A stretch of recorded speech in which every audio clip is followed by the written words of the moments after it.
What's up, everybody? Welcome to the very first episode of Talkin Dribble. I'm your host, Benny, and I couldn't be more excited to kick this off with all of you. And I'm Jacob, your co-host, here to bring the heat, the stats, and maybe a few spicy takes. Whether you're an NBA junkie, an NFL fanatic, or just love sports, you've just found the right place. Yeah, that's right. Talkin Dribble is your weekly one-stop shop for everything NBA, NFL, AFL, all things sport, really. Breaking down the latest news, crunching the numbers, and of course, tossing in a little bit of brother rivalry here for good measure. Today, we're kicking things off with NFL playoff talk, reviewing the NFL wildcard round and weekend, and previewing the divisional round matchups, ranking the current NFL teams remaining to win the Super Bowl, and diving into the NBA world, including NBA All-Star predictions and current award winners. But before we dive in, we just want to say a huge thank you for tuning into episode 1, where whether you're here for the stats, the debates, or just to have a laugh, where we're stoked to have you along for the ride. So let's get into it, man. Yes, let's sir. Get into it. Let's start off. Do you want to maybe just to tell the audience a little bit about you? Yeah. So again, I'm Jacob, and I think this podcast has been in the works for a while now. Probably been a few years where we've just been throwing it up and down, trying to figure out what's the best way to get it started, what's going to be our main focus and stuff. So very excited to finally get it up and going. Couldn't thank the support that we've had early on enough. And with both NFL and basketball's been in my life for a while. Loved it. Been watching NBA for years. And then NFL, really the last maybe 5-6 years, really gotten stuck into it. And me and Benny have just been doing our 5 a.m. wake-ups ever since with a coffee in hand and just absolutely loving it. So that's a little bit about me. My favourite teams as well, Minnesota Timberwolves in the NBA, Tennessee Titans in the NFL, and the Western Bulldogs for AFL. So it's definitely been a rough few years, but he's picked some tough teams to go for over the years, that's for sure. We're bouncing back soon though, so we'll be fine. Yeah, I'm a Cowboys fan because I was actually lucky enough to watch the Cowboys back in 2018. Saw them play the Eagles, and then I'm a Bulls fan as well. Derrick Rose fan by heart. So that's a bit about us, but we're so keen to finally get this pod up and going. The names we went through, trying to just get it all sorted, and Braden and Harrison and Roland. That's you guys have just been amazing helping us get to this point. This studio is just elite. We couldn't ask for much better. Definitely better than a home job, for sure. Definitely. So, we're keen to get started. But anyway, enough about us. Let's actually get into why we're here. Let's start talking some dribble. There you go. So we're going to start with what? We're going to start with the preview or reviewing the NFL wildcard round. We're actually recording about an hour and a half before the Rams-Vikings game.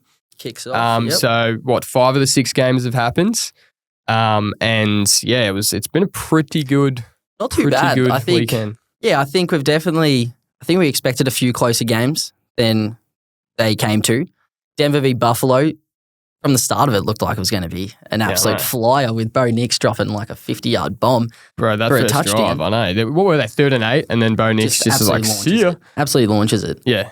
So, but then that ended up blowing out a bit, similar with Packers Philly as well. So, but we'll get stuck into them. Go through the ups and downs of them. Do you want to start us off? Chargers Texans. So, got to be about Justin Herbert's worst career game as a pro. That was abysmal. Threw 4 picks. He only threw 3 interceptions all season. I'm pretty sure he's one of 3 players who threw 400 completions and 3 or less interceptions. That's with Aaron Rodgers and Tom Brady, and he just decides to throw 4 picks. He after the first pick, you could just see, I don't know, he lacked confidence. He was just throwing deep balls, and he's the best deep ball thrower in the league probably, and he was just rocket. He was hitting up more Texans players than Chargers, and to be fair, he doesn't have too many offensive weapons like Quentin Johnson, mate. I can't with that guy. Do you want to share some thoughts on Quentin Johnson? I could say some bad things, but he's just he can't catch. He actually can't catch. It's that he needs it perfectly set up for him, or else he's spilling that thing. Yeah, he's not going to make plays. No, he was completely ineffective. After the run game just basically disappeared. They established the run game in the first quarter, but the run game just disappeared after basically the next 3 quarters. And J.K. Dobbins all year had been really good, got injured, came back. Just, it looked like he kind of run out of steam. So it was a shame for the Chargers season to end like that. Lad McConkey had a great game. He seemed to be the only guy catching the ball. Incredible. What was it, 199 yards? Yeah, he had? yeah. Like, insane. And that massive drive, that was great. But it was a bad game of the Chargers. I picked them. They were favourites going in, and I picked them. What's his name? Rex Ryan say? He's like, they've practically got a first round bye against the Texans, and they get steamrolled. So, not a great look. Not a great look. But I reckon hats off to D'Amico Ryans and that Texans defense. That was insane. Like, Stingley, him and Patrick Surtain, best two DBs in the league for sure. That was pretty incredible to watch. And then because their offense really didn't have to do much in the end. CJ Stroud just kind of he made plays when he had to, but I don't know. Like you could easily flip the script and be like, say, Chargers defense played like that. They'd be saying the same things about CJ Stroud that they'd be saying about Justin Herbert. That's the thing, and I don't think anyone actually expected CJ Stroud to pop off the way he did. Like. He's had a sophomore slump. Like he's 100%. Had a pretty ordinary year. The O-line's been non-existent, so he's one of the highest sacked quarterbacks in the league. So he hasn't had, the time to throw wasn't like it was last season. Our big man Larry Tunsil. He's had a blunder of a year. Since we even found out who he was last year when we were actually over in the States last year. Watching the during the playoffs, and this player Larry Tunsil pops up. Apparently, he's one of the best tackles in the league. But now he's like the most penalised this season. Yeah, he's had a shocker. Yeah, so CJ Stroud, you just didn't expect it. It's so easy just to think, Herbert's better than Stroud, so we'll go Chargers, and I think that's what a lot of people 100%. Did. But Herbert decided just to stink it up, and Stroud to Nico Collins, man, just different. Nico Collins is a baller, like a baller. 6'4", fast, athletic. Yeah. Like, mobile, man, he's like a linebacker. He's a beast. And he's crazy. It's tough, Herbert. 2 of his picks to Disley went for an interception as well. Like hit him right on the hands. Right in the mitts, and he drops it. One for a pick 6, but that's all right. So that was definitely a bit of a shock. So, but one game that definitely wasn't a shock was Ravens Steelers. I think. Yeah. As much as we kind of hoped that maybe Steelers could possibly get up, make the Bills and Chiefs run a little easier. Yeah. But, it's insane. Like, it's actually insane how the league managed to let Lamar and Derrick Henry on the same team. How my Titans found a way to let Derrick Henry go. It's just shattering, watching him just absolutely destroy NFL defenses week to week. It's insane. But they were incredible. Like, that made me more confident about them heading into these playoffs is... All season, like, they've looked elite. Lamar's been elite. But all my days, watching them go up against Steelers defense, a Mike Tomlin ran defense, and make it look like child's play. Bro, 299 yards, 50 rush attempts as a team. I think it was Derrick Henry averaged 7 yards a carry. Yeah, 7 yards a carry. Lamar Jackson, 5 yards. Like, what are we doing here? Against Steelers, they're one of the best defensive coaches of all time. Mm-hmm. Their whole identity is defense. Yeah. TJ Watt, I don't think he's had a sack in. He had a shocker. It was like 100. Yeah, it was insane. Crazy. You pretty much knew as soon as Steelers started with the ball, being an abysmal first quarter team, they decided to start with the ball. I think they may have got one first down, but I'm pretty sure they went nearly effectively a 3 and out. Like when that happened, I was like, look, they're already playing into the Ravens' hands. Like they're already playing the Ravens' game. Yep. They're not playing to win. They're playing not to lose. Yeah. And that's basically what the Steelers. That's been their identity for the last 8 years. Yep. Like they haven't won a playoff game in 8 years. Yeah. They've hardly missed the playoffs, but they haven't won a playoff game. Jacksonville Jaguars have 3 playoff wins. Yeah, like that's what we're working with here. Daniel Jones has a more recent playoff win than the Pittsburgh Steelers. Danny Dimes, man. He's him. Danny Dimes, man. Where is he? Right. He's backing up the backup of Minnesota. Like, what are we doing here?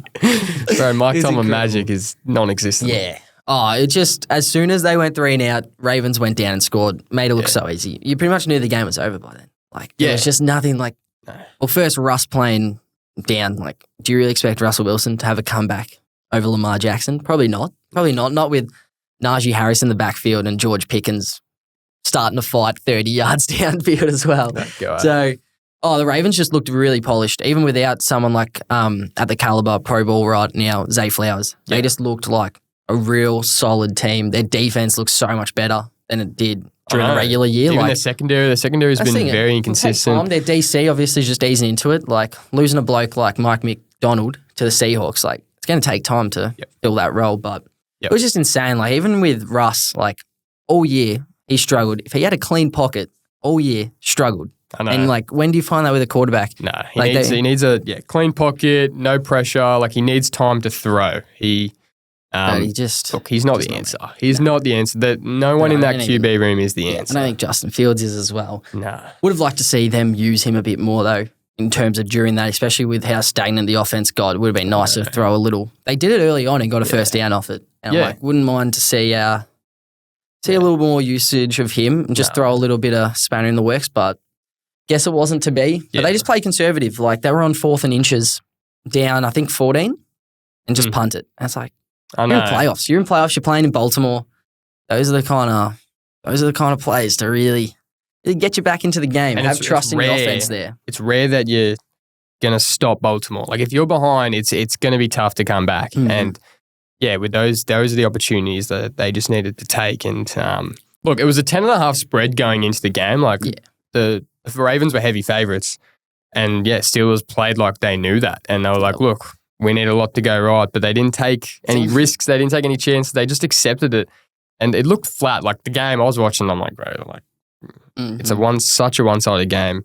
Steelers don't look like they're a chance. Their run game was non-existent. Seems like Tomlin was like, oh, we got to 10-3. Let's just lose our last 4. We've got playoffs sealed, and then we'll just get kicked out of the playoffs. Every AFC team won in the last month, apart from Titans, Browns, and Steelers. Yeah. Titans drafting 1, Browns drafting 2, Steelers or out in the first round again in the playoffs. Same. Like they're in no position to go get a quarterback, but that's just the way it goes. But hey, if I was a Steelers fan, I'd be flat. And I don't know how I'd be feeling about Mike Tomlin. I think he's Well, we'll definitely have to ask a few questions about that later. But for now on, we'll move on.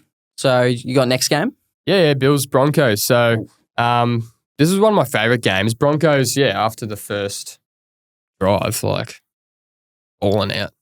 Like Bo Nix, his first drive, they just slung that thing. Like, well, they were 3rd and 8. Just sent it. It was like one of the longest passing TDs in like the first drive for a rookie in the playoffs ever. Yeah, and first ever rookie to rookie pass to receiving touchdown ever. Yeah, right. So that's pretty incredible. Yeah, and so it was just basically all Bills from there. It felt like we hardly saw the Broncos on the field. Like Josh Allen, James Cook. Josh Allen was using his legs in the first half. He had some like 67 passing yards in the first half, so he was hardly throwing it. Well, he just overtook Lamar for the most rushing yards in like playoff history. So that could be chopping and changing. That's going to be a big next game. Yeah, but James Cook was massive, like for converting on 3rd and 4th down. Like they got so many 3rd and 2s, 4th and 1s, and they were just sucking the clock. Like Sean Payton must have just been sitting on the sideline like, bro, can I get my quarterback on the field? Get my man there. Yeah, but Bills, they didn't play their best by any means. Like it was 10-7 at halftime, and that was only because Broncos missed the field goal. Yep. So it could have been a tight game going into halftime, and Broncos had hardly touched the field because it was their red zone offense. It wasn't actually great. I think they were 1 and 5 in red zone. Like a lot of their touchdowns were actually long plays. But Josh Allen, man, I think he's the best player in the league. But a lot of people disagree with me. But yeah, he definitely slung the rock in the second half. Like he ended up 200 plus pass yards, 2 passing TDs. He's a dog, and they definitely look like it was men against boys in terms of just like the way the Bills match up with the Broncos. But I'll tell you what, Bo Nix, he's going to be a star. He's good. He still goes under the radar because he's like 30 coming out of college, but he's married with like 6 kids. But no, he is a gun. Like he's good. Like he's still not working with a whole lot in that offense. You got Cortland Sutton, who I don't know, like put him on an actual offense. You'd want him to be your second best receiver. Oh, for sure. At best. Yep. Like, and then what? They definitely need a new running back, like Javonte, and I think it's just McLaughlin. Like they're there, nothing special. So the offense is still a massive work in progress. So what he's done this year, him and Sean Payton, it's been exciting to watch. Like Broncos fans should be very I think making the playoffs over a team like the Bengals and stuff, that's a win. Massive. It's massive. Like They should be stoked with that. their win total at the start of the year was 5.5. I didn't put any money on that, but Put a single dollar. I was thinking of it. I was thinking of putting some money on the under. Like I was looking like, Bo Nix, like he was what? He was kind of pegged as that. Out of all the QBs drafted, we had Caleb, Drake May, Jaden Daniels, Michael Penix, and him. Oh, and did I say JJ McCarthy? Yeah. He was like that fifth. Ranks. Like no one I actually always thought like high floor, low ceiling. So he's kind of just there. Yeah, like that's the thing though. Like he's good, but we don't know. Like this could be like what we see out of him. I know. Like, maybe he's just get him some better receivers and stuff, and he picks it up. But he's not going to be a Josh Allen and stuff. But I think the thing that surprised most people is how athletic he is. Like, he's because he didn't have to move at Oregon. Like he had such a good O-line, such good receivers. Like Dan Lanning's a good coach, so he just sat in the pocket, dropped dimes. But yeah, I think that's been a big thing is he's a lot more athletic than we expected, probably more than someone like Michael Penix as well, who's carrying a lot of injuries. So like, it's pretty exciting to see. Hopefully, I'd love to see the Broncos back up there next year. They're a good team to watch. It's going to be tough going forward because they're in that elite division, like Chiefs, Chargers, Raiders.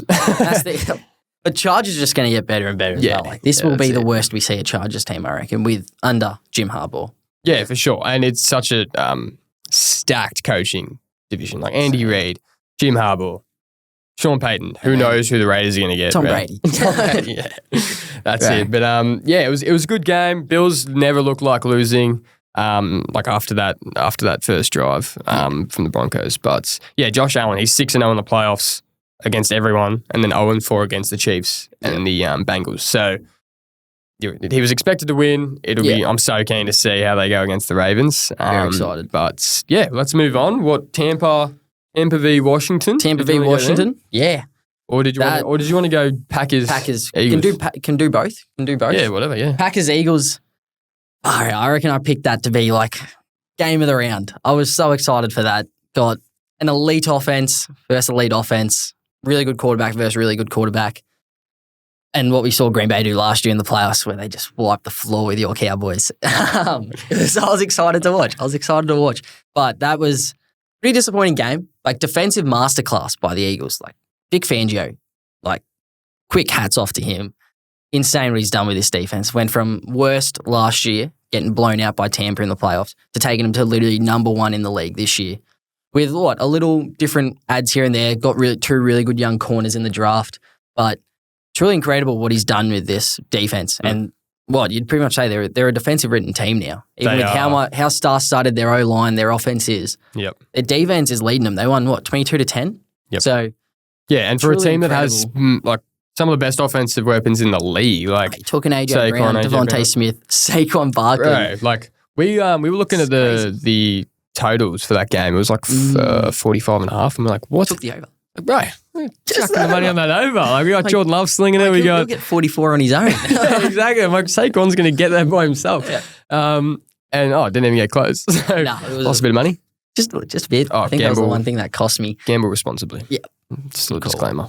Buddy, but it's insane. But Packers riddled by injuries. Pretty much all year. Like Christian Watson just can't stay on the field, so he didn't even get to play in the game. Then Dobbs out with a concussion. Jaden Reed, I think, with a stinger by the looks of it. Yeah. And then lost a few linemen as well here and there. It was tough. Like, very depleted by the end, but still, like, even when they had their players on, like, Jordan Love just couldn't hit a target. Couldn't hit a thing. What do you have, like 12 passing yards or something in the first half? It was insane. But in the first half, it was something like, might have been right before halftime. It was like 46 passing yards to 12. Like, it was bizarre. There was nothing going on offensively. It was a completely defensive game. That's why I thought Green Bay is still in this, because Philly aren't scoring. No. Green Bay cannot even move the ball. They were hardly getting the first down. Yep. Or Jordan Love was getting picked off. And I thought they were still in with a sniff. Yeah. Because but I just didn't enjoy the game at all because I hate both teams, really. Yeah, that was the thing. We were like watching. I'm like, don't really like the Packers. Yeah, like definitely not a big fan of Philly. Nah, Philly are literally our conference rivals. And yeah, we actually went to we were in Dallas this time last year. Literally a year ago today, I got a snap memory. We were at AT&T Stadium watching the Packers just annihilate the Cowboys. And like, father. we spent so much money on those tickets.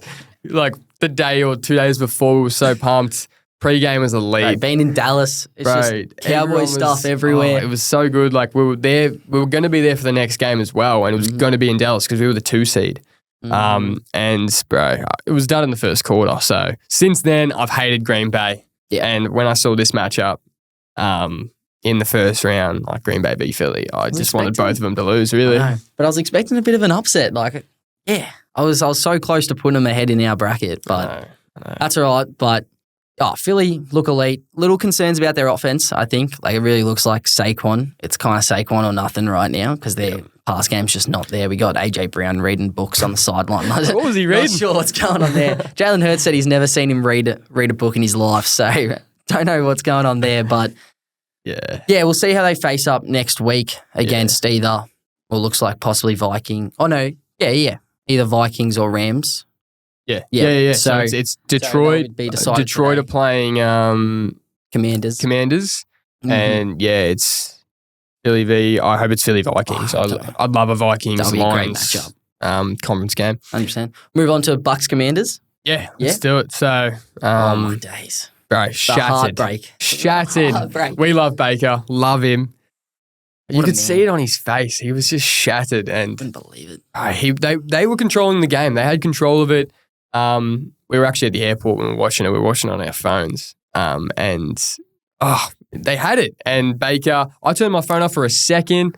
Baker's just fumbled it. And that's what cost him. It was the offensive mistakes. And that was the thing. You can't fumble it in Commanders' red zone when you're up 17-13. And that was the thing. When they weren't turning over, their offense looked so good. But yeah, literally, what was it? Yeah, little just go for a little jet sweep, fumbles it, they fall on it, and then go ahead, touchdown by Jaden Daniels straight away. Like pretty much, I think it was 2 plays later, little tutty. And then Bucks go back down. Awesome drive. 3rd and 2. I don't know what happened. What was that snap? I don't know. After snap, it was so weird. I don't know if there was miscommunication or something there, but Baker just stopped. And then they just go to run it, lose about 5 yards. It's almost like he didn't know it was in his hands. It was so weird. He froze. There was like a second of him just standing there. Yeah, it was so bizarre. Not sure what happened there, but then they ran it, lost like 5 yards, goes to a 4th and long, have to kick a field goal, and then 2020. And then Jaden Daniels. It was up to Bucks defense, and they just couldn't get a stop. Jaden Daniels, man, he's insane. He doesn't look like a rookie. It's actually He does not look like a rookie. He is like everyone kind of figured Caleb Williams would be the best quarterback this year, but man, I just love what Washington have done. They brought the new coach in. They took Dan Quinn away from us. So they've got completely new ownership. Everything's brand just new. So they got this identity. Yep. Cliff Kingsbury. They're going to be NFC East. I'm hoping Dallas can change divisions or something because they're scary. And Jane Daniels, he uses his legs, but early on in the year he was using his legs a lot, getting hurt, and you could see he was beat up. And to be honest, yesterday he did get beat up. He got dropped at him. Almost was could have been a personal foul. Like he was out of there. It's insane. He's just shown he could literally be the most poised, cool, calm, and collected bloke in the clutch right now. The final drive.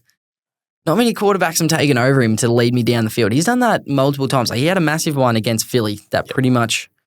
He's clutch. He's one of the clutchest players in the league. Like if the clutchest player in the league. And Terry just have it going. They've got some awesome connection. One of the best wide receiver duos in the league. Happy to see Terry finally with a quarterback, not Taylor Heineke down there. I know. Chucking up. What is he? 7th, 8th year in the league. Like he's actually getting nearly different quarterback the respect every year. he deserves because he's got someone half decent throwing him the ball. No Sam Howell. That's Taylor Heineke. So it was good to see them get a win. Because they're such a young, exciting team, and they're a scary underdog against the Lions. Yeah. Everyone's expecting the Lions to win. I'm pretty sure Lions are like 10. Yeah, I think 8.5 point favourites, and they're $1.19. So you'd think Lions will win at home, but hey, kind of gives me Bengal vibes. It their does. Road to the Super Bowl. That's a great call. It gives me that vibes a bit because their defense is so underrated as well. Yeah, like it actually plays well. You'd expect it with Dan Quinn, but. Bro, Bobby Wagner, he dominated. He had like 8 tackles. He's 35. Did you see, he's just all over the field, stopping the run, just everywhere. It's, man, it was on a mission so good to watch. Until Baker just ran through him. See that? Baker looking like a linebacker. Uncle Colin's not tackling him. Right. Uncle Colin is not tackling For those who we listen to this, we listen to The Herd, Colin Coward. He's this like radio, sports. Yeah, he's into sports radio in LA, NFL and he basketball. chats NFL, and he said he could tackle Baker Mayfield. What are you doing? You feel like a Not a stick. chance. After watching that, there'll be some crazy edit out there, I reckon. Yeah, but it was good to see Washington get a win, but shattered for our man Baker. So 100%. but yeah, what can you do? What can Can't you do do? much. Can't do much. And Cookie then, crumbles. what's that lead us to? That's the that. whole wild card games that have happened so far. What is it? The Vikings Rams literally started in 50 minutes. So Vikings at -2.5. Yep. But playing in Arizona. Yeah. So because of all the terrible LA wildfires that are occurring right now, they've moved the game from SoFi to Arizona. So still technically a Rams home game, but yeah.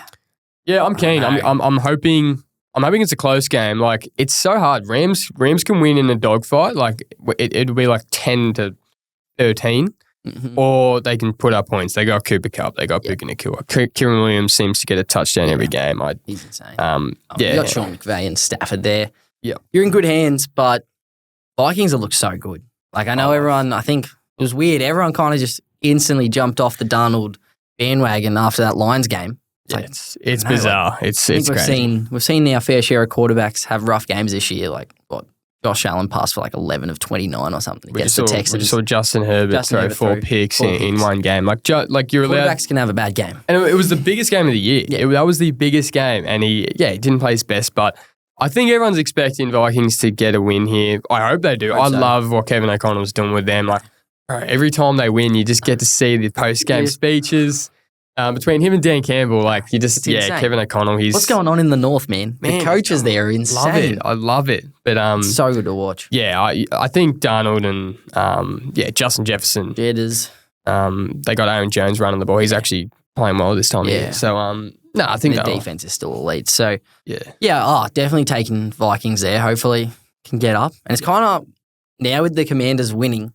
If the Vikings get up, it kind of works out a bit because hopefully we can get a Lions Vikings little conference championship. That'd be nice. Because I'd be happy with either. Week 18 review. If we can get a Chiefs Bills and a Chiefs Bills in the AFC, Vikings Detroit in the NFC, I'd you can't go wrong then. No, you can't go wrong. You can't. To most people, no one would want the Chiefs in there, but get around them. All right, well let's move on to the divisional round predictions. So sure. We'll start with the Chiefs-Texans. I'm pretty sure they're the first slated game of the divisional round. So, stakes couldn't be higher. Who's going to move on? Who's heading home? Let's break down the matchup. Yeah. So, Texans, they played the Chiefs, week 16, I think, this year. Took an L, a close L like everyone has this season. Yeah, so it was close. That was actually the game. I think Tank Dell got injured. But just snapped his legs. I didn't mean it like that. Texans are massive underdogs, but they'll need Stroud and Collins in sync. Like they'll rest heavily on their connection. You'd think Collins needs to go for like over 100 plus yards. Like he seems to be their main target, especially with the other two, Stephon Diggs and Tank Dell out. But his size and athleticism, I think, it actually matches up well with Chiefs. Like Chiefs have a good defense, but it'll be interesting to see. Duffy is a very undersized DB, so exactly. So you could bully him a little. But hopefully, I think, it's going to be a good game. I think it's going to be a good game. Like, that's the thing, every Chiefs game probably is. They all come down to the wire, so I wouldn't expect anything less from this. Basically know what's going to happen. Yeah. Like, it'll be 3-4, it'll be a one-score game. Chiefs will be controlling, and they'll win by a field goal. The situational football is insane. Like, you just know how it's going to go. The script's already written. Yeah. Andy Reid and Mahomes. Like they just find ways to win. They do. And it's good that they're actually, they've gotten healthy this time of year. More than they have been. Yeah, hopefully Pacheco can stay healthy. Yep. That's the thing. Kelsey's he hasn't had a shocker of a year, but he's not getting in the end zone. We know that. So, but you just expect him. He'll just show up in big moments. He'll just make big plays. He did that last year. He's going to make stuff happen. And they've got D-Hop, Hollywood Brown's come back, Xavier Worthy's there. They've actually got receivers now on the outside. So I like their construction. It'd be nice if Rashid Rice was still running around there. But absolutely. I think their biggest probably scare is their tackles because they've got Daniil Hunter and Will Anderson running at Mahomes all day. So that could be a bit of an issue, but they find ways to make it all work. They do, and everyone's you can't expect them just to find a way to win. Yeah. But if Will Anderson's running at me, God damn, he'd kill me. Him. But the O-line for the Chiefs do need to hold up and at least let Mahomes have a little bit more time than he has with the majority of the season. Hopefully it's a little rerun of last time they played off in the playoffs. Yeah. When Deshaun Watson was running around for him. Little 24-0 lead with 10 minutes left in the second quarter. Somehow then it's 28-24 at halftime and then Texans lose 51-31. Far out. Imagine having a 24-0 lead and then getting done 51-31. Well, that was the year they won the Super Bowl, wasn't it? Yeah, Chiefs, they beat San Fran. They beat Titans in the conference. Oh, they beat Titans today. Don't even need to talk about it. Talking Texans right now. Pretty sure you brought that up, buddy. Right. So who do you actually think is going to win then? I'm taking Chiefs. I don't think they'll cover though. Right now, this is current covers. It could probably change by then. Yeah, what is it? 8.5? No, 7.5. Yeah. I can't see them covering that. But we had a kind of prediction thing going this year. And we just have to pick the spread for each game. And every time I'd pick Chiefs not to cover. And I'm pretty sure I got every one of them right. They just never cover. They don't win big. And you don't really expect them to. With Houston's defense, Kansas City's offense they haven't scored over 30 points all year. So I'm surprised with that spread, to be honest. But I think it is because no one really expected Texans to win. So I think it will change. I think it'll balance out a bit more as we get closer to money will come in on Houston, you'd think. Yeah, it's 100%. You're getting $4.80 at the moment going them just head to head. So I'm going with Kansas City as well. At home, they don't lose at Arrowhead, especially in the playoffs. Yeah, unless it's Arrowhead. But yeah, I think it'll be a competitive game, but it'll be the situational football that just gives you Kansas City the edge. So, 100%. Texans to fall short, but shall we move on to Ravens Bills? Yeah, go Ravens at Bills. Yeah. This market game of the week for sure has to be. If this disappoints, I'll be shattered because last time they played off, they lose 31-10. Oh, we were keen for that game. We watched that. That was, it was Monday Night Football, I think. Yeah. And Bills were not in it at all. And I had Josh Allen as my fantasy QB this year, so I've relied on him heavily throughout the season. He got me 8 that round or something. So Ravens completely manhandled them. And I was thinking, Lamar didn't even have to do much. I think he went 13 of 17 for 150 and I think 2 passing touchdowns or something. But the factor was Derrick Henry again. Okay. 24 touches, 199 yards, 2 touchdowns, 1 rushing, 1 receiving. He was going at 8.9 yards a carry, which is insane. He's crazy. Bro, the Ravens offense, they're third all time in yards per play. Mm-hmm. 6.5, around 7. It's insane. And that's really incredible. It's, Derrick Henry, Lamar Jackson, how do you stop it? They complement each other so well. Lamar's never looked as good in the pocket ever. Seriously, him in the red zone, it's just he's going to get a touchdown. It actually scares you when the play, if he's just running around a little bit, it actually scares you even more as soon as he stops in the pocket. He'll be moving, and then he just stands there, and you just know he's found someone. It's Mark Andrews or someone's come open, and he just doesn't miss. It's actually insane. Yeah, he's playing that good right now. As much as I want Allen to be the MVP, I think Lamar's getting his third. I think he is. He got All-Pro, first team QB, and I'm pretty sure since 2012, whoever gets that first team All-Pro gets MVP. Yeah. So, and I think it's the same voters. So, yep. It sucks for Allen because he's had such a good year, and it's almost he just deserves an MVP. He's been so good for so long. But bro, Lamar put up historical numbers this year. But with this game, I think last night I looked at the odds. They were even $1.92 each. There wasn't a favourite, but you expected money to come in on the Ravens just because, at least to the naked eye, they look better. They look like they're playing better football.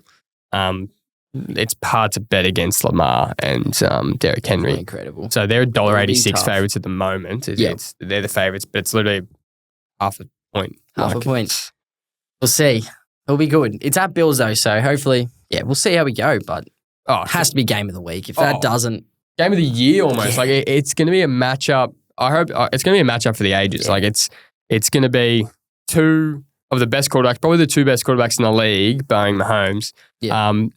Competing. They've been competing for the MVP all year. Could be co-MVPs. You never know. Put your hands together. Do they do that? Hey, they've done it before, so we could see it. That? We could see it. It should have been dirty last year. Maybe get Joe Burrow in there as well. John Gruden said Burrow should be MVP. That's what I'm talking about. Gruden knows best. He was rattling off all the names. He's like, my man, Joe Burrow. Okay, buddy. But I'm keen. It'll be good to see. It was all their kind of. They don't have any big weapons. They obviously brought in Amari Cooper throughout the year, but they got Coleman, they got Shakir, they got. James Cook's a hell of a back. He's a hell of a back. He's probably a top 5 running back in the league. They've got an elite tackle as well in Deion Dawkins. He's a big man, bro. He's a big man. Big boy. Colin could block him though, so it's chill. And they got good tight ends, Kincaid and Dalton Knox. Dalton Kincaid and what's his name? Knox, whatever his first name. Dawson Knox. Dawson Knox. I reckon it would actually come down to red zone conversions because the Ravens are so good in the red zone. And Bills recently haven't actually been too good of a red zone team.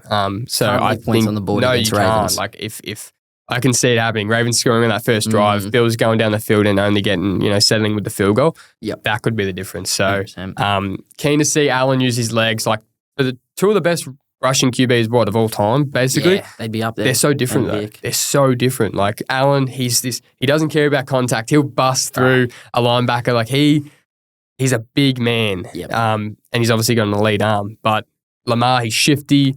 He's so fast. So it's so hard to tackle. You're surprised when he gets tackled when he runs. Yeah. In terms of prediction, I have trust in Josh Allen. Josh Allen, the Bills are winning this weekend. We agree on pretty much everything. But I would have picked them before the wild card week, but I think it's nearly I don't know who I'd actually take over the Ravens right now in a head-to-head. It really just obviously relies on Lamar showing up, but I think I'm taking Ravens.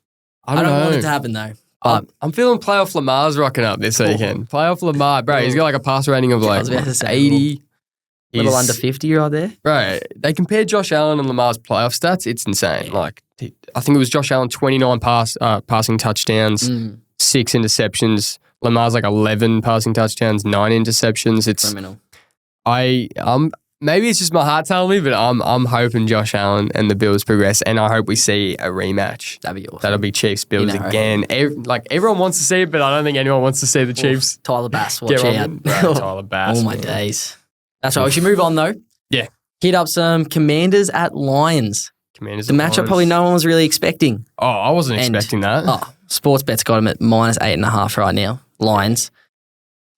It could possibly even push out. The Lions look so good, but obviously injuries have just demolished the Lions. It's insane. Their defense, they're just losing players each week. Every time I watch a Lions game, it feels like maybe every third play, they've got someone else on the defense just lying down with medical stuff running at them. So that will play a big factor, 100%. But what we saw their defense do to Minnesota, Aaron Glenn putting on a defensive masterclass with a DB that barely touched the field, locking up Justin Jefferson for most of the game. Yeah. He that's the thing. I think what we will see if the Lions really kind of take it to the Commanders, you're going to see a Ben Johnson and Aaron Glenn masterclass, them just putting on, just making plays left, right, and center. I think there's They'll big be pulling chance. out all the stops. That's why I want Detroit to actually progress through and potentially win it all, because not that they have a short window. They have an amazing team and they're not even healthy. But I feel like they're going to lose both coordinators. 100%. I feel like Aaron Glenn almost got himself a job, or at least a chance, an interview with a bunch of teams for that Vikings game. Like energy brought and the defense. Sam Darnold wasn't seeing anything. He had a blindfold on. That was Jets again. Him seeing ghosts. Right. Sam Darnold Jets. So Aaron Glenn and Ben Johnson, you'd think Ben Johnson's definitely going to get a job. But I wouldn't be surprised if they lose both coordinators. And I think it's probably been more impressive for him as well with how many injuries they've had. It's a terrible thing, but for him, it's probably helped him more to show off how how good he is, how much impact he's having there because they've lost everyone. They've lost literally everyone, and somehow they're still really solid there and just make plays. I'm happy team on Montgomery. He's coming back. So combo of Sonic and Knuckles, they'll be back. But Jameer Gibbs, bro, he's a top. I reckon he's a top 3 back in the league. Well, who would you take over him right now? Saquon and Derrick Henry. That's it. Yeah, and then maybe Ezekiel Elliott. Like 10 years ago. I reckon he's I reckon he's that third. He was my fantasy running back.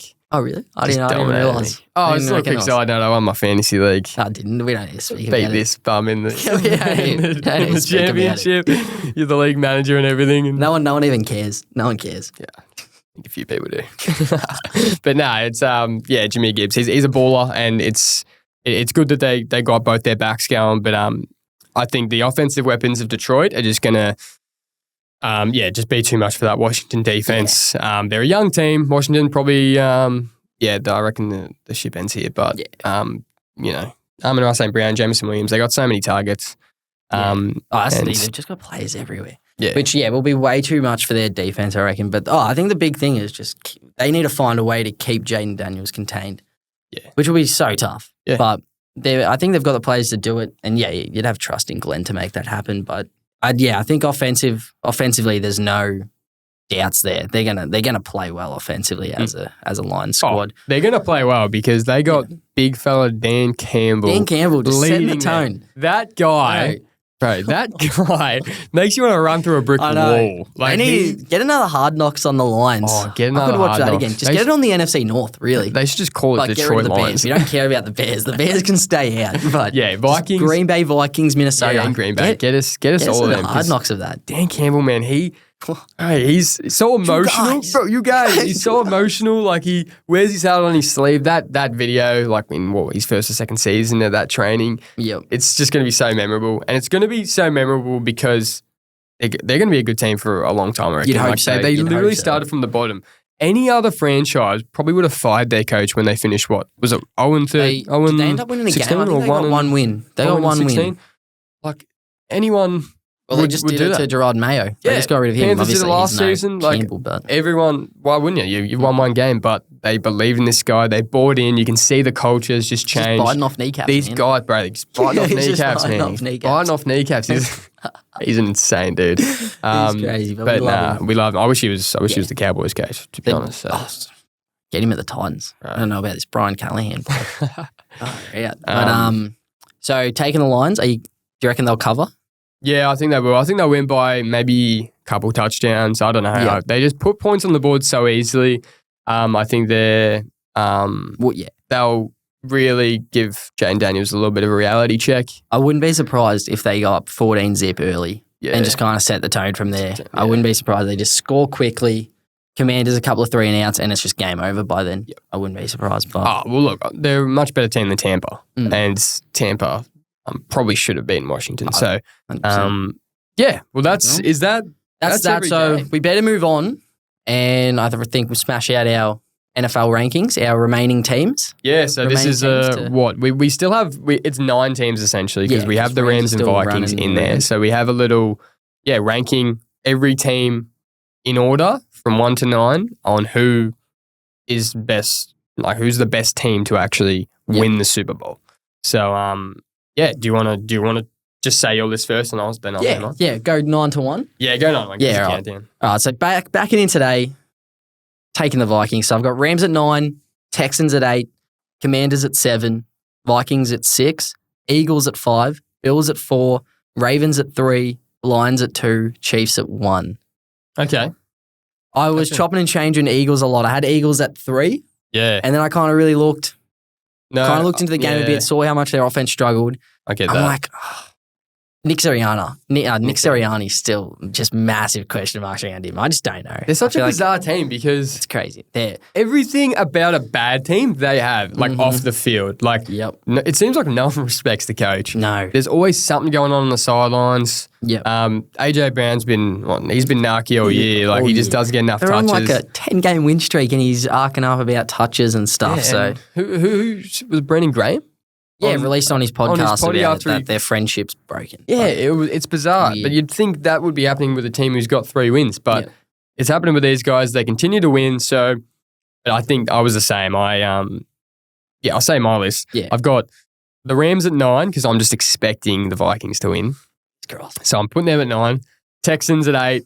The Commanders at 7. The Vikings at 6. The Eagles at 5.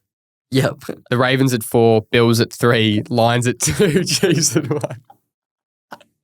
We had one different. That's criminal. We should have just combined the list. I think we could have found a way to switch those spots and just go with one list. Hey, we said we weren't going to. I love it. I have the Eagles below the Ravens, the Bills, the Lions, the Chiefs. Because all that off-field stuff, you expected to catch up with them eventually. Yeah, and I think the 4 teams above them have better coaches. Yeah, 100%. They do. I trust their coaches. It literally feels like if Nick Sirianni can get in the way of what Callan Moore and Fangio are doing. It's like you kind of want him to piss off a little bit. I know. And just let them kind of run it. And no, then you're not wrong. He comes in, starts doing some crazy stuff, and that's when it all goes to hell a bit. So it's weird. He doesn't seem like the coach. He seems like the coach's son. And it's like, bro, what are you doing here? Like, it's a weird feeling there. That's the only thing that concerns me about him because on paper, they're probably the best roster in the league. They're more Baltimore, I'd say, or even Detroit when they're healthy. Just offensively and defensively. They've just got dogs everywhere. Yeah. So, a lot of concerns about their coaching. But, there we are. It's good to see we switched it up a bit and show you how different we are. Yeah, I know, right? We should have just collaborated those lists. Well, that's basically most of our NFL. We did get today breaking news about Mike McCarthy. Yeah, which I'm touch on that. I don't know how I feel. I'm happy that we're making a change. Well, we made the change, but he basically had all the power, and he's decided to leave Dallas Cowboys because they couldn't agree on a contract extension. So I'm happy that there's some kind of change because it seemed like we were just throwing 7 at the wall until it sticks with this same kind of team. We had injuries all year, so it was an uphill battle. But I would be keen to get a new coach in, just depends who. But I'm mad that Jerry Jones, man. Like, why does he have to do everything this Jerry Jones way? He has to just, it's like he has to have the power in his own head. Just fire him if you don't want to give him. Fire him, and then you can interview Aaron Glenn and Ben Johnson. But now the bye week's done. Mike Vrabel, he's now the Patriots coach. That was, I think, yesterday. Yep. He would have been great just to interview. Yep. He was the best coach on the market, and instead we couldn't come to a decision on Mike McCarthy, and now we don't have a coach. We've missed out on the best prospect. It'd be great if we get someone like Ben Johnson in, but I don't know. Jerry Jones just pissed me off, man. Jerry Jones needs to go. I know that. Like, bro, he's a better actor. Yeah. He's a better actor than he is owner/GM. We saw this. I think it was Pat McAfee showed a clip of him in this show. I don't know. I think John Hamm was in it or something. I can't remember what it's called. Bro, he was great. Bro, that was getting me emotional. Bro. Like, geez, I reckon just take a full-time gig there. Yeah, I know. But get him out of AT&T. Yeah, bro, get him out. Get that glare out of the stadium. Oh, my days. But it's interesting to see what happens with the Dallas coaching position, but I'm keen to see what's next. Yeah. So hopefully next step, we've got a bit more to run off with that, and there's a bit more strategy involved on what actually is going on with the Cowboys. Yeah. And if Jerry Jones actually has anything put together. Yep. Or he's just doing classic Jerry things, but hopefully we got a bit more for next time about that. Yeah, that's it. So that's basically all the NFL wrapped up. For those NFL fans, hope you enjoyed that. Yeah. I think we'll move on to the NBA and discuss a bit of actually Talkin Dribble. Talkin Dribble. Yeah, that's it. So you want to start with your just kind of general thoughts on the season. So you're not Vikings, you're a Timberwolves fan. T-Wolves fan. You must be pretty flat, buddy. Must be very flat. Still got hopes. Obviously, when it happened on hand, like I remember it's grand final day here for footy, but I wasn't too mad. Like I was flat because Cat's been with us for years, and he's been through the worst moments for the T-Wolves, and then we finally have a good run, and we blow it up. And I understand where obviously the squad's coming from, like picking. Like, we can't lose depth in terms of Nikhil and Nas and all that. Like, we need to be able to have depth there, but getting rid of Cat And I think he's kind of gone and shown how valuable he is playing at the Knicks, balling out there. We're struggling.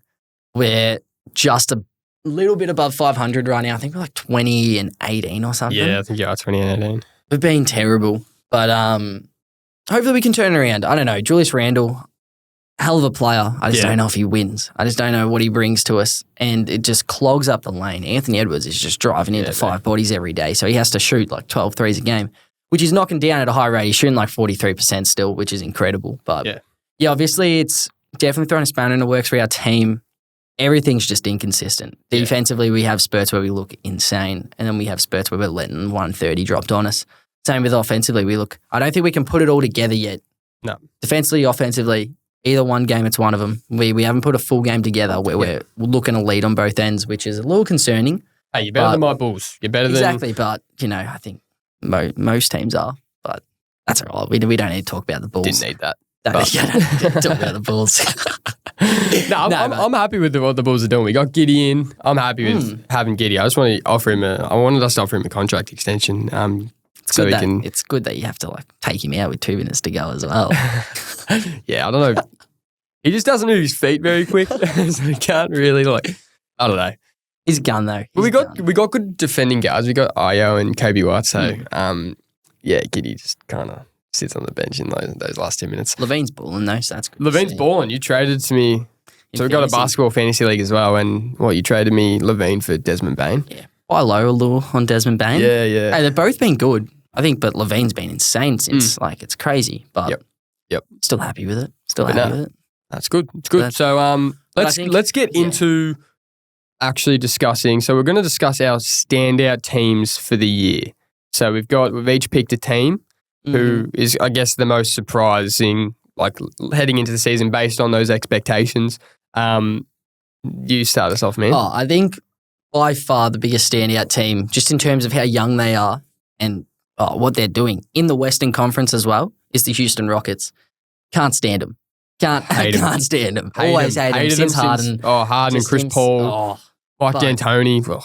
But they're playing such elite basketball right now. Yeah. And it's not that pretty to watch in terms of their offense is abysmal in terms of it's just fast break after fast break. But their defense, it actually reminds me a little of us last year, T-Wolves last year, where it's just the defense, you're just riding the back of that defense and you've just got length everywhere, just elite wings that can just guard pretty much 1 to 4. So it's so good to watch it, like Amen Thompson, Tari Eason, just lockdowns.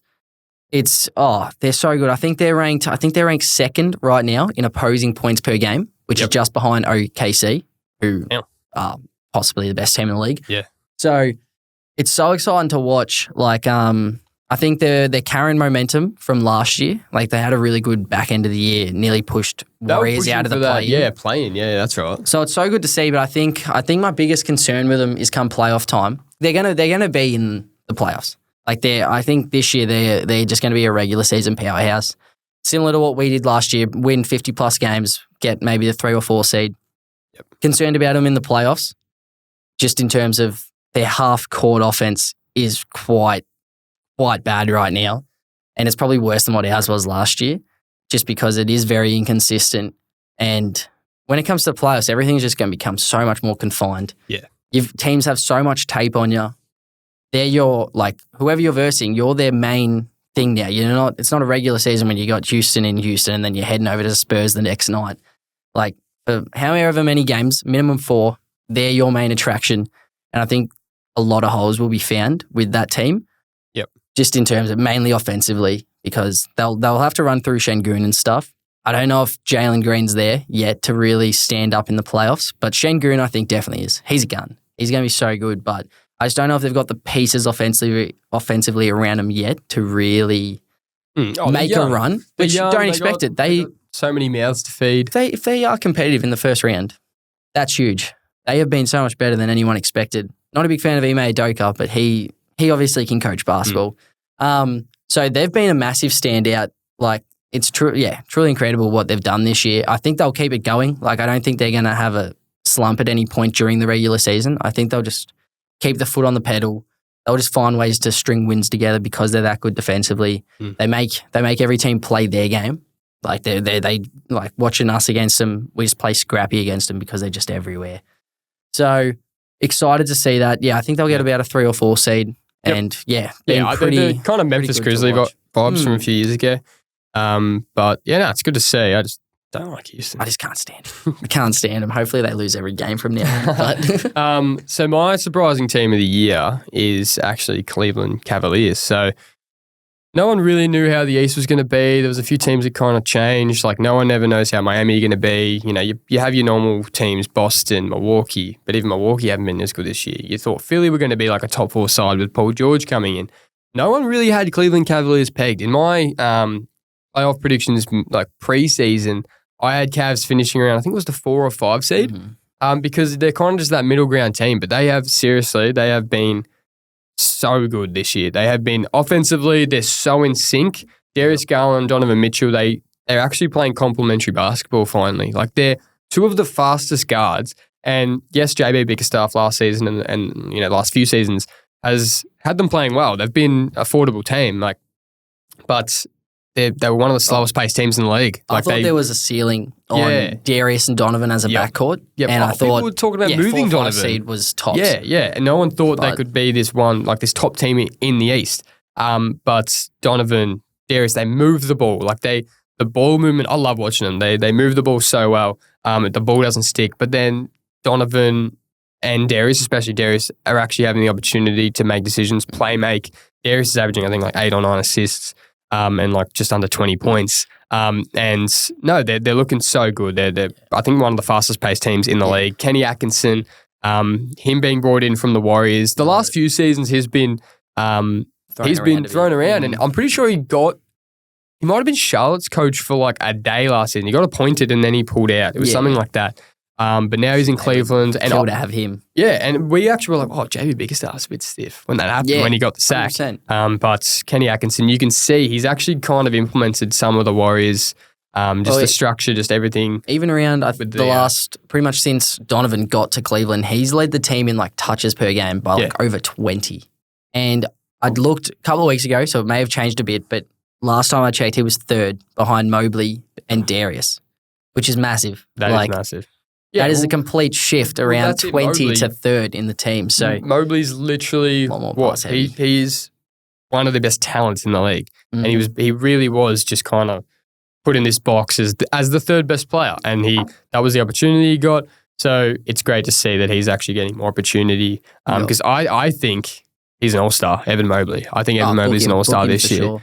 It does help that like Embiid's been out, like the front court isn't as good in the East this year. There's so many guards, but he's earned it. He's arguably he's not the best player, but he's arguably the most impactful player on the best team in the East right now. Yeah, it's tough. I don't actually know who their best player is because you think Donovan's the leader. You think because he's been there, he's the alpha. He's been into playoffs with Utah and Cleveland.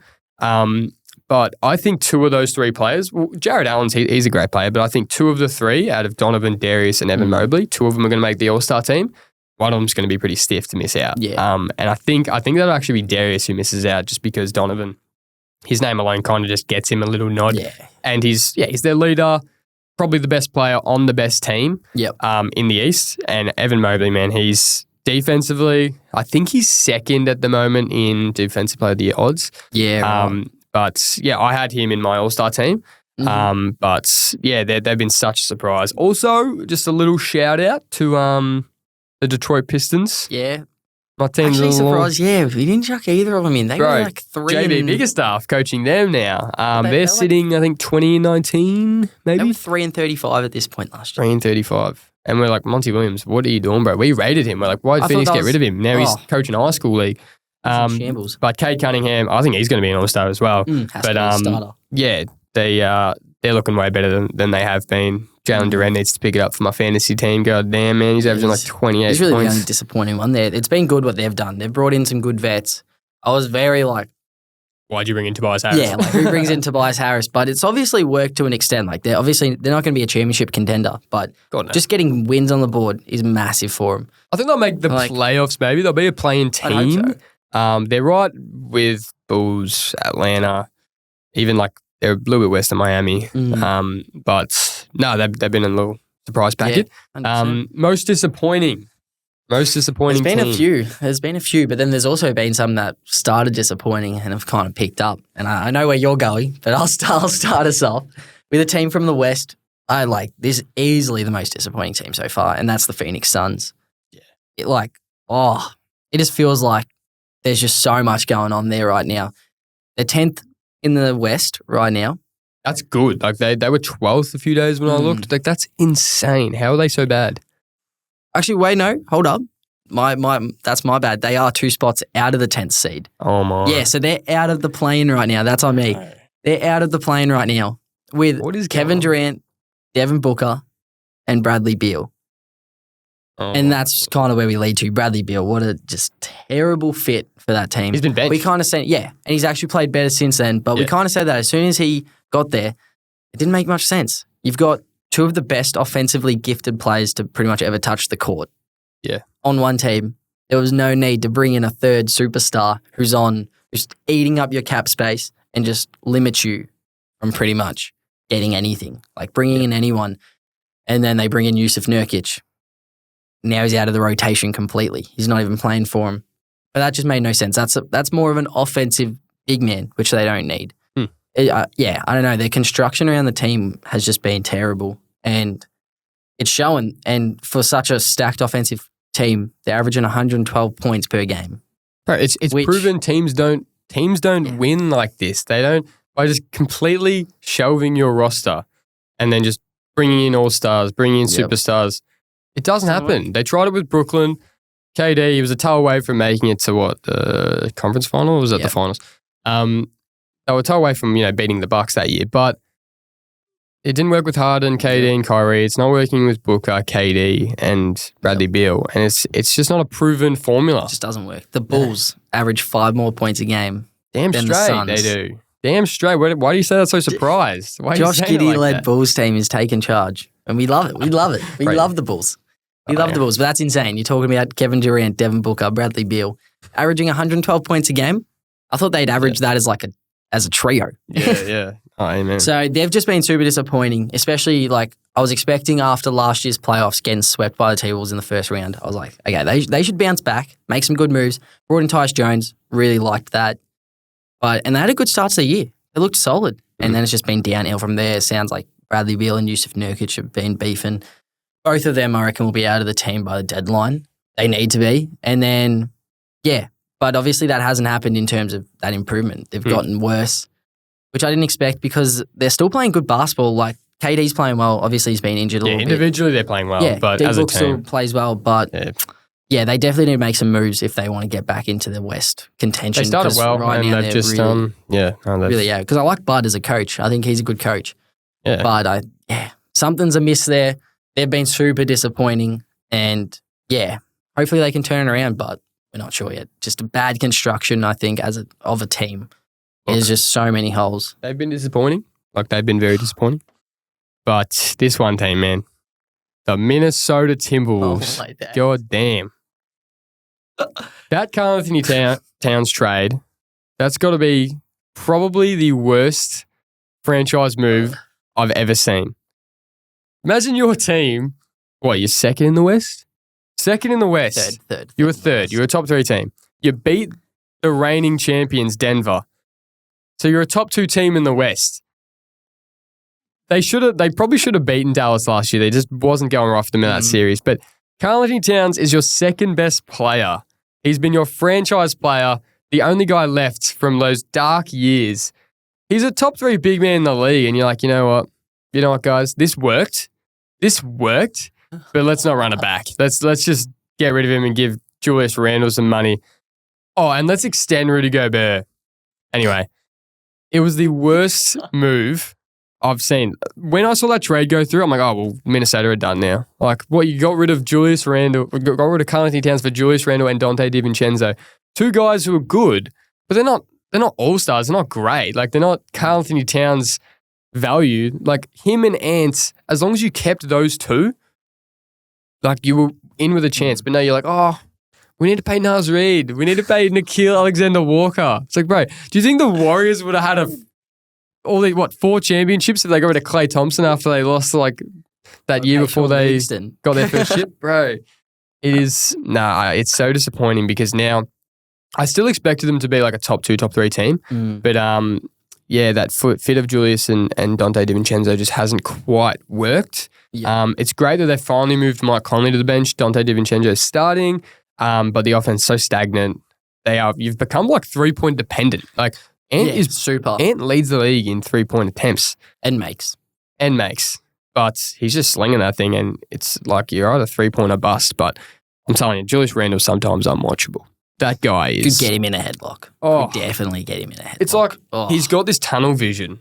He's got this tunnel vision where he doesn't even think to pass unless it's the last option. Memphis. Yeah. Tried to go ISO ball, does a spin, just loses the ball. They go down, score. It's like, that's great to watch. I love watching us. We're so much fun to watch. Bro, this kid, he's watching the games on his MacBook or something, just screaming. You're like, it's a regular season game. It's game 33. Julius Randle effect, man. Bro, I see balls last night. Yeah, bet. That's how it goes. There's some expectations now with the T-Wolves. we need to be winning, and we're sitting at like 8th right now. So, which is well below expectation. That's why I have them as my most disappointing team. Anyway, we should definitely move on from that. Definitely move on. Definitely. So go to most surprising player. Yeah, go to most surprising player. Yeah. Do you want to start off? No, you start off. All right. Well, this guy, truly insane what he's been doing. He did get injured though, but he's come back and picked it back up. And that's Norman Powell for the Clippers. With Kawhi being out, pretty much like pretty depleted roster. Yeah. PG gone now. He's just come in averaging 23.7 points per game on 44% from 3 and 48% from the field. Damn. Like, that's insane. Like, that is truly insane. He's in early in the year, he was looking like an all-star. Like, it was crazy. He was like just dribbling down, doing sidestep, pull-up threes on a fast break. And just absolutely, it looked like it wasn't even hitting the ring at any point. There's nothing but net every time. But yeah, he's balling. He's been super impressive. Him and Harden are the reason they've stuck around in the West. Like, you're talking about a team that's got KD, D-Book, Beal. I don't even know how many games they are right now behind the Clippers. But Clippers, they've obviously slowed down a little, but you'd expect that. It's Harden and him. Like, yeah, no, he's been, that's a great pick. He's been, I don't think anyone expected this kind of production from him in his, 8th season maybe? Yeah. Averaging 23 points. That's a good big man. Yeah, put himself right in the most improved race absolutely. For sure. I've got Dyson Daniels. Yes, most surprising player. Yes, sir. Bit of Aussie representation over there. He's, right, who would have thought? He's balling. He's averaging, I think, career high in points, rebounds, assists, leading the league in steals.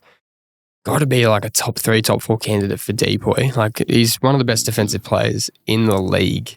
It's great to see him playing the kind of ball he's playing, so complimentary to Trae Young. Yeah. People kind of expected this to be DeJounte Murray and Trae Young, the chemistry they have. Dyson Daniels, I thought they got fleeced in that DeJounte Murray trade. Yeah.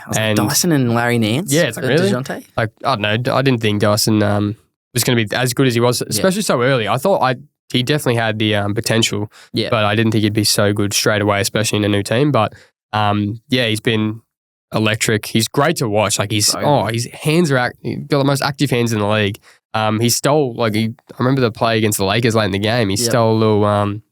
It's just like literally a simple pick and roll play between AD and LeBron, and he just comes in, just picks it up. Got chased down, blocked. Got chased down, blocked by LeBron, and it came off Dyson Daniels, but nonetheless, he's having a great season. So I pay a lot of money just for that to happen to me. Absolutely. So let's actually get in. So the All-Star game's coming up, and it's just around the corner, and we're picking our rosters. So Jakey will be picking the West team, and I'll be picking the East team. We essentially got our starting 5 and the reserves. Yep. You go through your West team, man. So we'll get up to the starters first. And obviously a lot of this, especially the guard spots, being impacted by Luka's injury. So obviously he won't be in there because I don't even know if he can even qualify for the All-Star game at this point. But starters-wise, got Shea, Ant, LeBron, Wemby, Jokic. So Ant really coming in for Luka there. And then our bench, AD, Steph, Sabonis, Devin Booker, Jalen Williams, James Harden, and De'Aaron Fox. So a lot of guards. Okay, yeah, very I was going through it, and there's a few injuries and Harden's playing some elite ball. Like, he's the number one option again on a team. Darren Fox just gets robbed every year. Same with Sabonis. Like, they have to be in it. And they're on a 7-game win streak now. I would have said, if we had this discussion last week, I would have said no chance both of them are making it. Maybe both of them miss out. But I think they're right in the playing picture. Mm-hmm. They're going to be in the play-in by the time the All-Star game comes along. Like, they're born.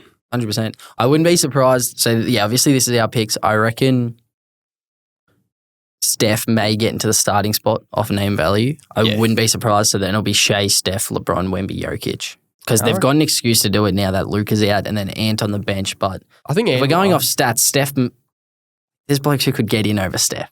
But I love that man. And we love Steph. Like, Steph's my favourite player of all time. We saw him in San Fran. He's so good. But I think he'll make the All-Star team. But I think he's actually had a pretty average year for his standards. He's getting 22.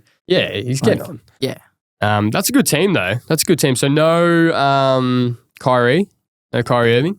No Kyrie. He's injured now. So I don't think he'll play a game up to the All-Star break. So he's going to miss maybe about 2.5 weeks worth of basketball. And no Houston Rockets. And no Rockets. Shane Green's pretty much the only one in contention, but it's just hard. There's no way to put him over those guys. Sabonis. Like, Sabonis or a very similar player. Yes, Houston have a few more wins, but Shane Green, like, if you literally just look on the stats alone, like, Sabonis is so much better. Yeah. So with that, we just got Jalen Williams and Wemby making their All-Star debut. Yeah. So that'll be good to see. Jalen Williams had a hell of a year. He's so keen to see him. Playing out of position. I don't even know if he is playing out of position. What is his position? He's a 1-4. He can just play wherever he wants. I love that team. Yeah. Alrighty, so the East. So I've got my starting 5. We got Jalen Brunson, Cade Cunningham, Jason Tatum. We got Giannis and Karl Anthony Towns.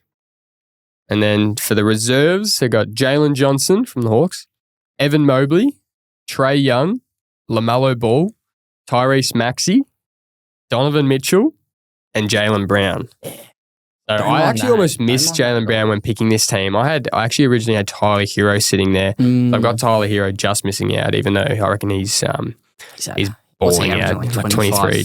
No, he's averaging like 23.5 points. 23, 5, leads the Miami. He's probably their best player this year. I've got Bam in fantasy and he's been no good. But so there's a few stiff players. I don't have Damian Lillard in there. I've got Darius Garland missing out. Zach LaVine, I thought he's seriously balling and he's playing great at this time of year, but we're such a mediocre team. I just don't think the voters, like, he won't be a starter, and I think the coaches just won't give him one of those reserve spots just because the quality of our team. But these guys, Tyrese Maxey stepped up for Philly when they needed him. Donovan, arguably Cleveland's best player. I've got Mobley being an all-star.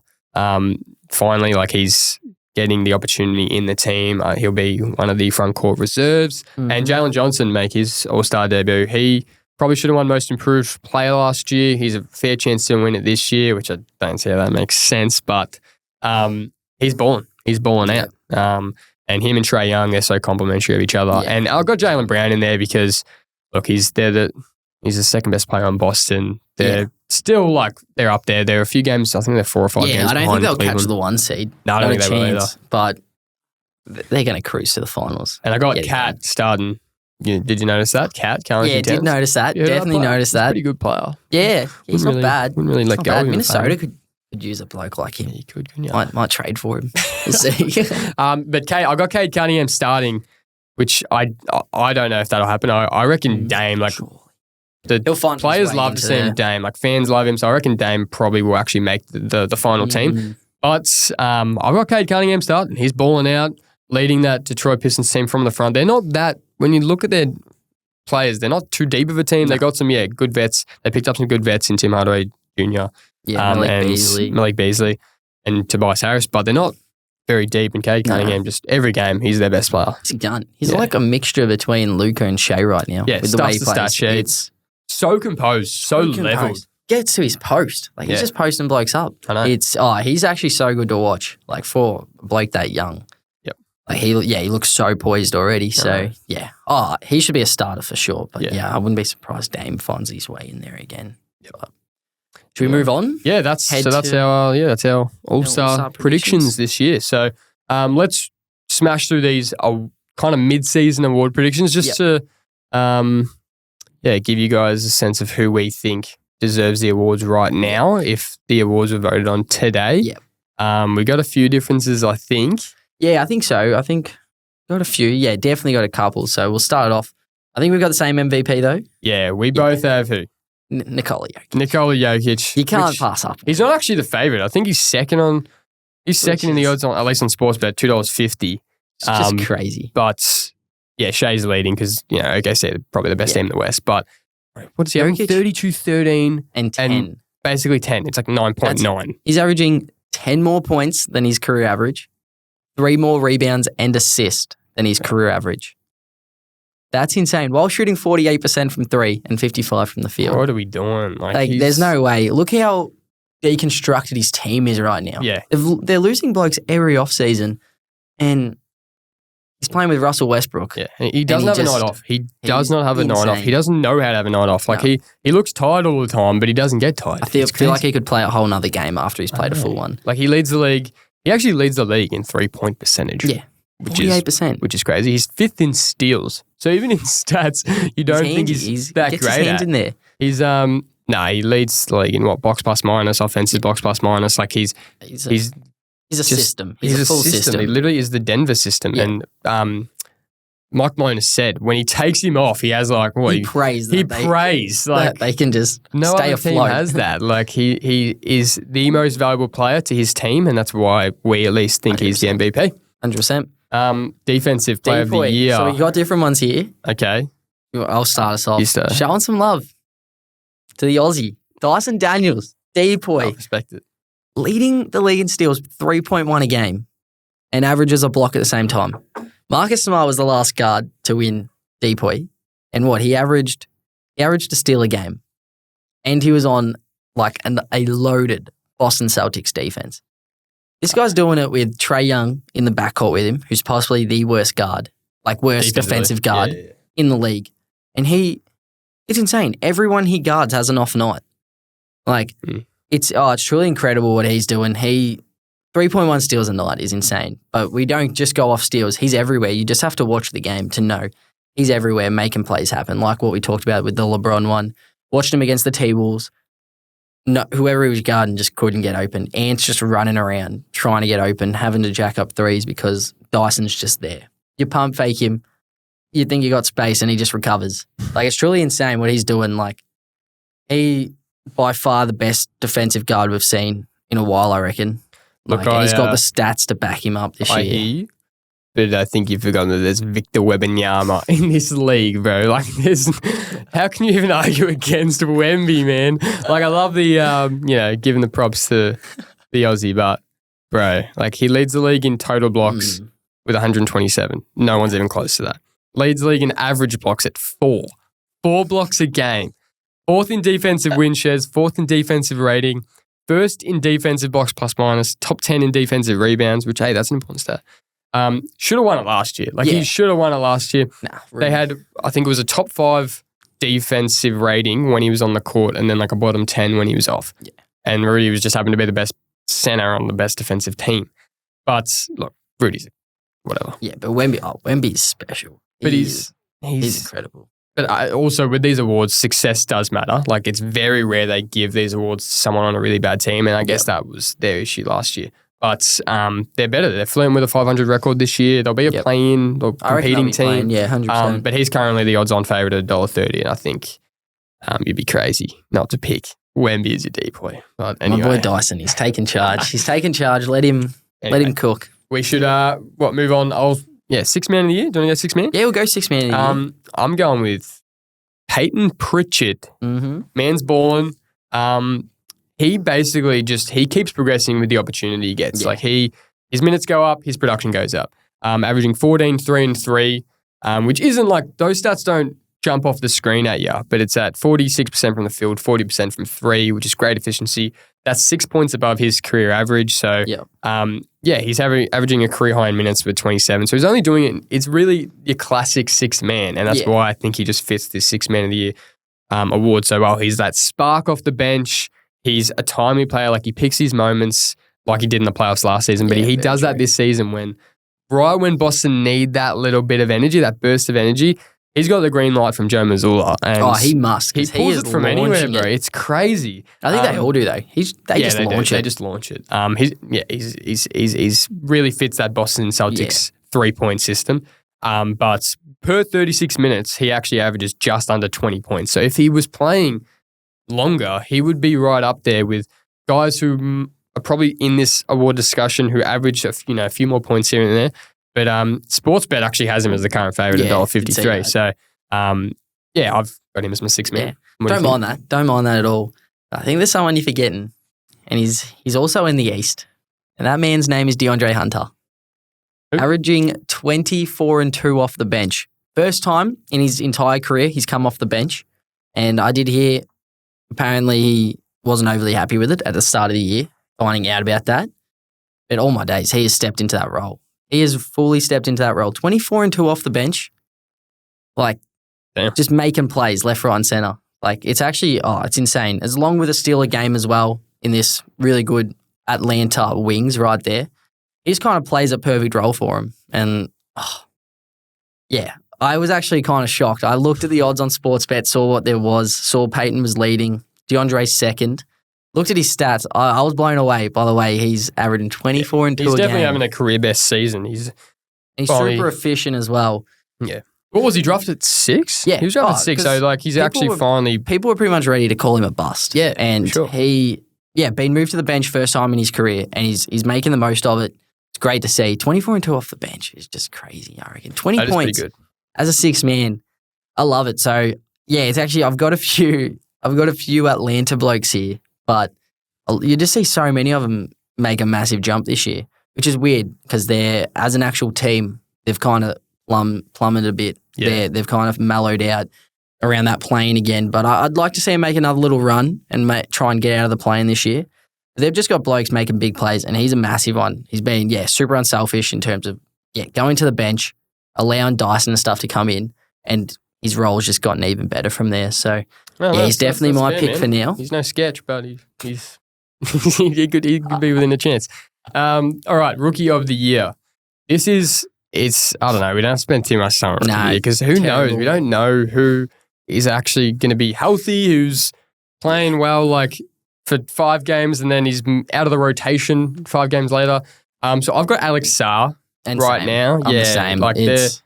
It was Jared McCain. 12-7-2. That's good stats. Averages 1.5 blocks. Yeah. But Jared McCain, I had him as my Rookie of the Year. Obviously, he's out for the rest of the season with a season-ending MCL injury. But Alex Sarr looks more comfortable on the offense. His production stepped up a little bit. He's kind of playing in that trail position on offense. So the Wizards are giving him that ability to make decisions. He can drive to the ring. He can pass it off. Valanciunas just got benched as well. Yeah. So hopefully a bigger role comes for him now. But that's the thing. It's been a very weak class so far. So weak. Zach Edey, he's super weak. I just picked him up in fantasy, and bro, he's been terrible.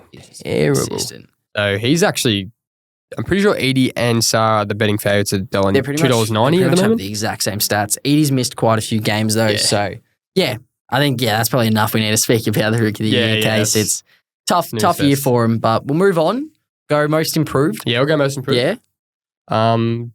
Do you want to go? Yeah. Yeah. Got my third Atlanta Hawks player on here. That's crazy work from you. But this is the one though that's I think a guaranteed. He has to be, and that's Jalen Johnson. Averaging 20, 10, and 5 this year. Yeah, but didn't he average that last year? Compared to 16, 8, and 3 last year. Okay, so he's stepped up a little bit. So he's gone up 4 points, 2 rebounds, 2 assists. Okay, yeah. That's good effort. Yeah, but he should have won it last year. Yeah, he should have, but he didn't. So how can you be a most improved favourite? How can you be a most improved favourite 1 year and then the next year, you're most improved in the race again? He could literally be an all-star this year. I think he will be an all-star this year. He probably will be. It's insane what he's done. But I understand where you're coming from, but I like seeing this as he's kind of piggybacking off from that because it's he should have won it last year. But now he's last year I still saw him as he's probably a bit of a role player still. He's there, makes good plays. This year he actually looks like a legitimate number 2, taking charge. Especially earlier in the year, they looked super good. Even their little in-season tournament run they had, they just look. He's a gun. Watch him every time I watch him. He just makes plays, hitting threes, getting downhill, big dunks. He's balling. He's definitely obviously improved season to season. Yeah. Just how can you give 3 Hawks players 3 awards? That's let's be honest. Dyson's not winning They're deep. sitting at the 9 seed. Yeah. No, I do think DeAndre Hunter will win 6th Man of the Year, though. Like, Wemby's got deep point in the bag. But Dyson, just wanted to give him his props. He's been huge. But I do think, I strongly believe most improved Jalen Johnson has to win it. Because I don't even think it's just stats. His overall game has improved a heap. I've got our man who we were talking about before, Norman Powell, winning it. Yeah, that's a fair share. He's jumped up from 13 points to 23, like a 10-point jump. No one has seen that increase in production. Stepped up in the absence of Kawhi. Fringe star that no one expected, to step up the way he did. It should be, most improved should be an award for someone who's improved beyond like just the expectation of, you're a number 1 pick, you're supposed to improve every year. Yeah. And Paolo Banchero, these players are always in these discussions. Like Tyrese Maxey last season, yes, he wasn't his high pick, but he's been balling out for seasons. And then he gets most improved. It's like, we know he's going to be good. Like, should have been Kobe White or Jalen Johnson last year. These players who, look, they were almost out of the league and now they're balling out. Like, Norman Powell, I think he's the epitome of that. So, yeah. Hey, no, I respect that. Both would be worthy winners. Yeah, back him in. We got last one, Coach of the Year. Coach of the Year. So, yeah. I've gone Kenny Atkinson, big fella, leading the Cavs with a 33, and I think they're 33-5 now record. In his first season with the team, that's outstanding. 20-1 at home. Yep. They just don't lose at home. 11.5 point differential. That's number 1 in the league. They lead the league in points per game, 123. The offense is playing exceptional. Donovan, Darius, as I said, playing complementary basketball. Jared Allen, Evan Mobley, even Karis LeVert off the bench. He's actually finally got a role. Yeah. Like, he was going, chopping and changing from starter to bench. Yeah. It looks like he's got a definitive role now, just being that wing player off the bench. But yeah, Jared Allen, Evan Mobley, defensively, they're just a complete team. But they didn't look like it with the same roster last year. Now with Kenny Atkinson, he's unlocked that potential. They're playing fast basketball. The offense is clicking, and I think it's pretty hard to pass up on Kenny Atkinson for Coach of the Year. And that's the thing, like, he'll win it. He'll have to win it. I just wanted to give some props to Jamal Mosley in Orlando. What he's had to deal with this year has been insane. Losing Paolo to an oblique injury, and then a few weeks later, losing your next best player, Franz Wagner, to an oblique injury. And then since then, it feels like blokes are just going down. Jalen Suggs goes down. Mo Wagner's out for the year now. They're just losing everyone. On Monday, they played with 8 active players. 8 players who could actually suit up. And won. And beat Philly. Right. And he's got them still firmly, what are they? They were roaming around that 4 and 5? I think they're the 4 seed, 4 seed. That's insane. It's such a beat-up team. And what I didn't expect them to do was steady the ship with Paolo gone. Yep. And then France was also gone. And somehow they still found ways to string games together. And now Paolo's back. So I wouldn't be surprised if they stick around that 4, jump to a 3rd maybe. I think what he's done is insane. And it's kind of shown every year they've improved with him there. Like, last year they had a big jump, made the playoffs, competed, took Cleveland to 7 games, which was insane. And they just have a really good structure of a team. I really like it with Paolo, France. Hopefully France gets healthy and comes back soon. Yeah, Jalen Suggs. Jalen Suggs is a gun. He's one of the best guard defenders in the league. Yep. And then you just hope Jonathan Isaac, Cole Anthony can all stick around. I really like their team, but what Jamal Mosley's done for him is truly insane. So I think Kenny Atkinson, I think he's got it, but wanted to give some flowers to Jamal. Because they won't get as many wins, but if he keeps them around that area, he'd have to have his name in there. And he was my pick at the start of the year, so I'm kind of riding with him, ride with Jamal. Yeah, we both put a bit of money on him to win it, didn't we? Division, yep. They've got to do something about the water in Orlando, I think, because everyone just seems to be dropping off. Dropping like flies. With injuries. So, but that's basically it for today's ep, man. This is the first episode of Talkin Dribble done. It's all done. Or at least, from it's sky's the limit, I guess. We'll see how we go. But no, it's been great. Just getting started. That's it. There's a lot to come. Plenty to come. So that's a wrap for episode 1. We hope you guys, whoever's listening and watching, enjoyed it as much as we did. Yeah, make sure subscribe to the podcast or YouTube or whatever preferred streaming services you guys Yep. Use as well as follow us on social media for clips, updates, and any sort of discussions. Yeah. Share your takes. So hit us up on socials.